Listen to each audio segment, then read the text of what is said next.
안녕하세요. 환자 중심의 진료 철학을 실천하는 강북 예치과병원의 이상수입니다. 오늘은 군의 혈종이라고 그래서요. 이 뺨 안쪽에 보면 이렇게 가끔 까맣게 뺨을 물거나 이래서 피가 고이는 현상들이 좀 있어요. 그래서 그거를 한번 말씀을 좀 드리려고 합니다. 이 혀나 뺨 같은 경우에는 우리가 태어날 때부터 지금까지 우리 몸 속에서 서로 밸런스를 맞추면서 서로 협조를 잘하는 그런 근육들이에요. 여러분들 그 인절미, 떡매 이렇게 치는 거 혹시 보신 적 있으세요? 이게 만약에 밸런스가 깨지게 되면은 떡매에 손이 찍히거나 정말 좀 심할 때는 머리나 이런 데가 다치는 경우들도 좀 있을 수가 있어요. 그것처럼 우리 입안에서는 음식물이 들어오면은 혀가 음식물을 치아 위에다 이렇게 싹 올려놓습니다.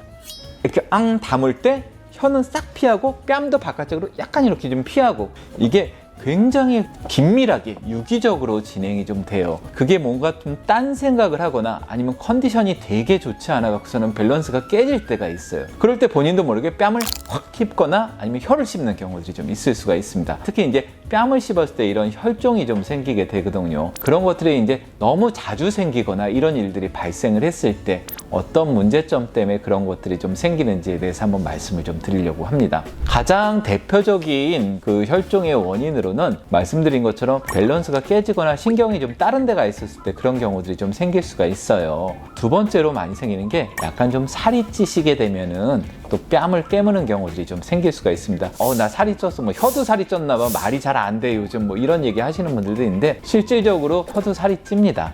잇몸도 살이 쪄요. 뺨도 살이 쪄요. 치아에 씹히게 될 확률이 아무래도 좀 커지겠죠. 물론 살쪘다고 다 뺨 씹는 거는 아니에요. 근데 뺨을 씹게 될 확률이 좀 높아진다는 말씀을 좀 드리는 거죠.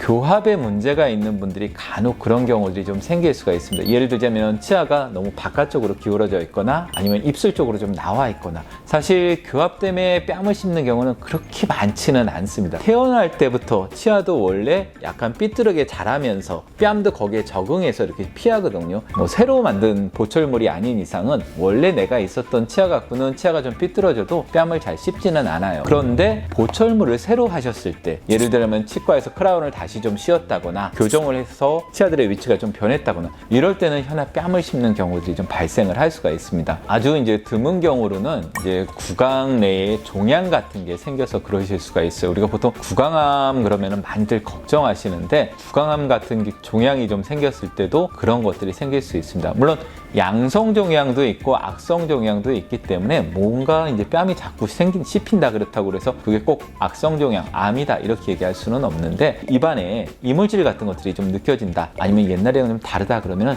치과에서 검진을 한번 받아보시는 게 좀 좋습니다. 군의 혈종이 생기셨을 때 대처 방법은 특별한 문제가 없으면 시간이 지나면 대부분 없어집니다. 이게 없어지지 않고 시간이 지나는데 점점 커진다. 그러면은 이제 말씀드린 종양 같은 걸로 조금 의심해 볼 수가 있고요. 경우에 따라서는 이게 너무 좀 붉어져서 혀에 닿거나 쓸리거나 뭐 입 치아에 걸리거나 이래서 아프다, 힘들다 그러면은 그쪽 부분을 소작법이라고 해서 전기로 지져버리는 방법이 좀 있어요. 그거를 이렇게 터트리거나 이러면은 그 물집이 아니고 안에 피가 고여 있는 상태이기 때문에 피가 이렇게 확 하고 출혈이 좀 심하게 생길 수가 있어요. 그리고 말씀드린 것처럼 뺨을 씹게 되는 가장 흔한 경우는 뭔가 근육의 밸런스가 깨졌을 때 그런 경우들이 좀 많이 나기 때문에 그때는 좀 몸이 피곤하거나 스트레스를 받거나 이런 경우들이 좀 많이 있어요. 그런 것들을 한번 좀 체크를 해보시고, 면역력이 좀 떨어졌을 때도 그런 것들이 좀 잘 생길 수가 있어요. 내가 지금 힘든 상황은 아닌지, 몸이 지금 많이 좀 약해진 건 아닌지, 그런 것들을 한번 돌아보는 것도 좀 좋은 방법이 될 수 있을 것 같습니다.